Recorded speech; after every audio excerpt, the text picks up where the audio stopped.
My fiancé kept pressuring me to sign a prenup just in case, so I had my lawyer add a clause he definitely didn't read. When Garrett first brought up the prenup, I thought it was reasonable. We'd been together 3 years, engaged for 6 months, and wedding planning was in full swing. He worked in tech, made decent money, and had some family assets.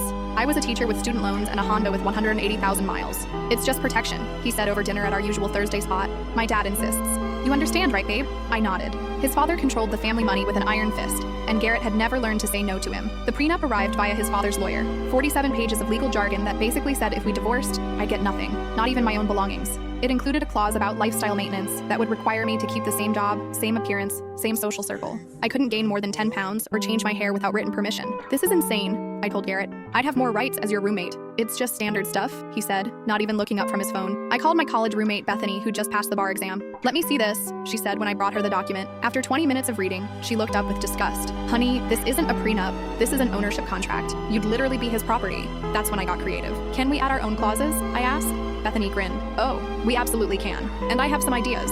For 2 weeks, we crafted the perfect additions. Bethany buried them deep in the middle of the document using the same legal language and formatting. The additions were beautiful. If Garrett ever cheated, I'd get 75% of all marital assets. If he raised his voice at me in public, $5,000 would be immediately transferred to my personal account. If he made any major purchase over $500 without my written consent, I could take equivalent value from his accounts. And my personal favorite, if he ever said the words "calm down" to me during an argument, I'd get his beloved vintage Mustang. Garrett signed without reading a single page. See? That wasn't so hard, he said, scrawling his signature with a flourish. Dad will be thrilled. Our wedding was beautiful. For the first year, everything seemed normal. Garrett was the same guy I'd fallen in love with, mostly sweet, occasionally clueless, and completely under his father's thumb. Then his true colors started showing. It began with small things.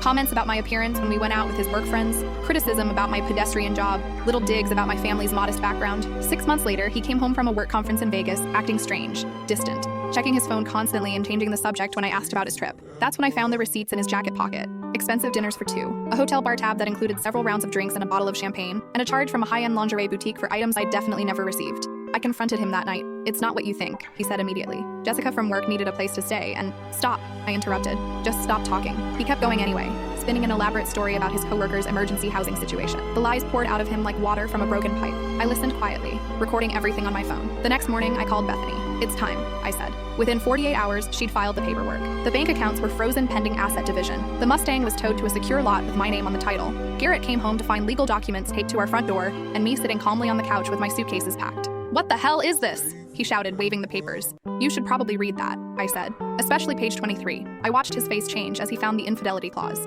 His mouth fell open. His hands started shaking. This isn't legal, he stammered. You can't just— I can. You signed it. Your father's lawyer notarized it. That's when he called his father. I couldn't fit what happens next in this short video. Watch the rest down below.